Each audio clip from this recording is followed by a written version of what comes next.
Hello বন্ধুরা, সবাই কেমন আছো? দেখো আমি আজকে পিৎজা বানাবো, ঠিক আছে? তো এই যে এখানে ব্রোকলি আছে, দেখো আমি ব্রোকলিটা নিছি। আর এটা আমি ছোট ছোট করে কেটে আমি সিদ্ধ করে নিছি। যে আমি সিদ্ধ করা জিনিসটা আমি তোমাদেরকে দেখাই নেই, আমার টাইম ছিল না, সেই জন্য। এই যে দেখো আমি পিৎজার আটাটা করে রাখছি, ঠিক আছে? এখন দেখাচ্ছি তোমাদেরকে। এই যে দেখো সসটা বানিয়ে রাখছি। এটা শুধু টমেটো দিছি, আর কিছু দিয়ে নেই। টমেটো ভালো করে ব্লেন্ডার করে, টমেটো একটা পেঁয়াজ ভালো করে ব্লেন্ডার করে তেল দিয়ে বাস ভালো মতন একটু মশলাটারে করছি, এটুকুই, আর কিছু না, ঠিক আছে? আর এই যে দেখো অলিভ অলিভ যেটা জাইতুন, এটা কালোটা, ঠিক আছে? তো আমি এগুলো সব পিৎজাতে দিব। আর এই যে দেখো আমার চিকেন ফ্রাই, আমি চিকেন পিৎজা বানাবো। আমি এখানে মাশরুম ফ্রাই করে রাখছি।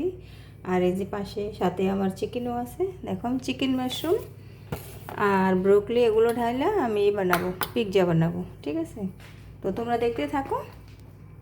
দেখো বন্ধুরা, এই যে ওভেনটা আমি কিছুক্ষণ চালু করে রাখলাম। এই যে দেখো, এটা গরম হতে হতে আমি পিৎজার বেসটা বানিয়ে নিব, রুটিটা, ঠিক আছে?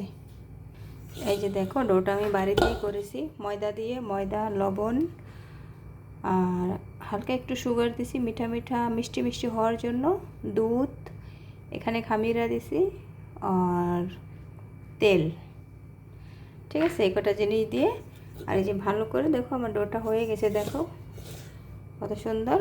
তো আমি এখন এটাকে করে নিব। এই যে দেখো, এটা আমি এখন বেলুন দিয়ে রুটির মতো বানিয়ে নিব, একটু মোটা মোটা করে। এই যে দেখো বন্ধুরা, আমার রুটিটা হয়ে গেছে। সেম পরোটা বানাও না তোমরা, পরোটার মতো এতটুকু মোটা করে নিবে।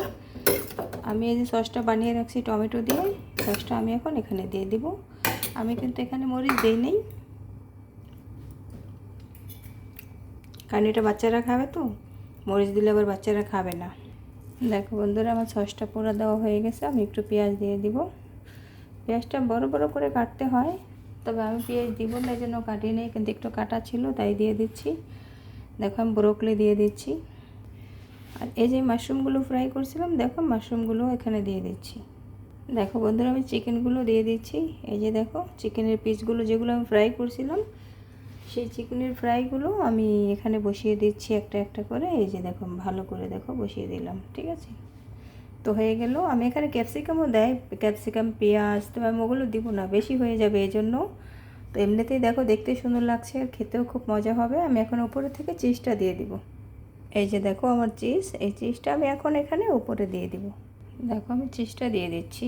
দেখো আমার সাদা চিজটা দেওয়া হয়ে গেছে। এখন আমি কী করবো, এই অলিভগুলো বের করে, অলিভগুলো রাখছি না, এগুলো দিয়ে দেবো উপরে থেকে। এই অলিভ কোনটা জানো? ওই জাইতুন বলে না মানুষ, জাইতুন, এটা সেই জাইতুন, ঠিক আছে? এটা দুই কালার হয়, একটা জলপাই কালার হয়, একটা কালো কালার হয়। দেখো এটা কালো, আমি কালোটা দিচ্ছি।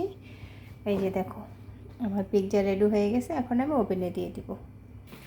দেখো বন্ধুরা, আমি একটু দেখতেছি হয়েছে কি হয় নাই, আমি একটু নিচে দিয়ে দেখি, ঠিক আছে? এটা দিয়ে উঠালাম, দেখো না হয়নি, আর একটু নিচে হবে, আর উপরেও হয়নি, আর একটু হবে, ঠিক আছে? তবে আর কিছুক্ষণ রেখে দিব, আর 10 মিনিট রেখে দিব। দেখো বন্ধুরা, আমার পিৎজা রেডি, ঠিক আছে? আমি এখন এটাকে কাটবো।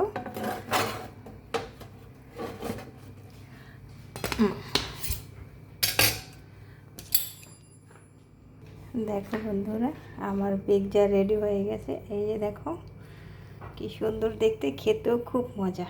তোমরাও বানিয়ে খাবে আর আমাকে কমেন্ট করে জানাবে। ভালো থেকো, আল্লাহ হাফেজ।